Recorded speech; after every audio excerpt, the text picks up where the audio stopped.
Hello friends, welcome to my YouTube channel. তো এখন কার্তিক আরিয়ানের একটা আপকামিং মুভি আসছে ধামাকা, সেটা নিয়ে কথা বলবো। তো এই ফিল্মটার টিজার কিছুক্ষণ আগে নেটফ্লিক্সে এসে গেছে। তো এটা শোনা যাচ্ছে যেটা কোরিয়ান মুভির অফিসিয়াল অ্যাডাপ্টেশন করা হয়েছে এই ফিল্মটা। তো ফিল্মটার টিজারটা কিন্তু 1 মিনিটের মতো, এবং এখানে আমরা দেখতে পাচ্ছি কার্তিক আরিয়ানকে একটা নিউজ চ্যানেলের রিপোর্টার হিসাবে তিনি কাজ করছেন। এবং এই যে 1 মিনিটের যে ভিডিওটা যে ছেড়েছে, এখানে আমরা দেখতে পাচ্ছি যে কার্তিক আরিয়ান একটা ফ্রাস্ট্রেটেড আছে, একটা ডিপ্রেস হয়ে গেছে। কোনো কিছু হয়তো তাকে হয়তো খুব বাজেভাবে এফেক্ট করেছে, এবং তিনি হয়তো একটা কোনো স্টেজের মধ্যে দিয়ে হয়তো যাচ্ছেন, কারণ এখানে তার এক্সপ্রেশন, তার অ্যাঙ্গার ম্যানেজমেন্টটা দেখে বোঝা যাচ্ছে যে তিনি হয়তো কোনো কিছু একটা নিউজ বা কোনো কিছু একটা জিনিস নিয়ে হয়তো খুব একটা ফ্রাস্ট্রেটেড আছে, যে জন্য তিনি এখানে হয়তো নিউজ অ্যাঙ্কারিংটা হয়তো ঠিক করে করতে পারছে না।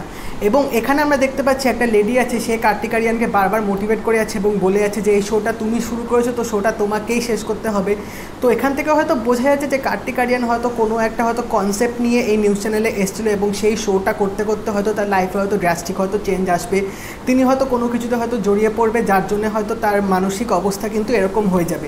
টিজারটা কিন্তু বেশ এখানে আমার ইন্টারেস্টিং লেগেছে, এবং কার্তিক আরিয়ানের এই যে 1 মিনিটের যে এই এক্সপ্রেশনটা যে দিয়েছে টিজারটার মধ্যে, সেগুলো কিন্তু বেশ ভাল লাগছে। এবং আশা করা যেতেই পারে যে হয়তো তিনি মুভিতে এরকম ওভার অ্যাক্টিং অ্যাটলিস্ট করবেন না, কারণ এই ফিল্মটা যা আমি শুনেছি এখন অবধি, যে ফিল্মটা থেকে রিমেক করা হচ্ছে সেই ফিল্মটা নাকি যথেষ্ট ভালো থ্রিলার আছে, যথেষ্ট ভালো গল্প আছে।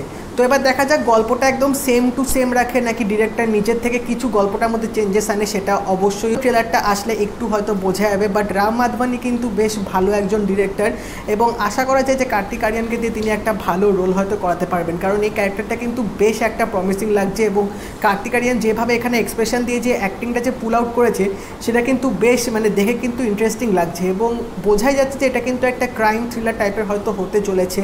তো এবার দেখা যাক এই ফিল্মটা কীরকম হয়। বাট আফটার অল ফিল্মটা একটা রিমেক হচ্ছে, তো নতুন কি দেখতে পাবো সেটা আমি জানি না। বাট যেহেতু আমার অরিজিনাল ফিল্মটা এখনো অবধি দেখা নেই, তো এই ফিল্মটাই দেখবো, তো সেটা নিয়ে আমি সেজন্য একটু বেশি এক্সাইটেড আছি। তো কনসেপ্টটা, টিজারটা কিন্তু আমার বেশ ভালো লেগেছে, এবং তোমরা যারা টিজারটা দেখে নিয়েছো আমাকে অবশ্যই জানিও তোমাদের টিজারটা কেমন লাগলো। ট্রেলারটাও আসলে অবশ্যই সেটা দেখে আরও ক্লিয়ার হবে যে গল্পটা কী নিয়ে হতে পারে। তো এই ফিল্মটা কিন্তু নেটফ্লিক্সেই রিলিজ হবে। তোমরা যারা টিজারটা দেখে নিয়েছো অবশ্যই জানিও তোমাদের টিজারটা কেমন লেগেছে। আর এই ভিডিওটা যদি ভালো লেগে থাকে এটা লাইক করে দিও, শেয়ার করে দিও, আর চ্যানেলটা কিন্তু অবশ্যই সাবস্ক্রাইব করে দেবে, নোটিফিকেশন বেলটা কিন্তু অল করে দেবে। তাই দেখা হবে পরের ভিডিওতে। বাই।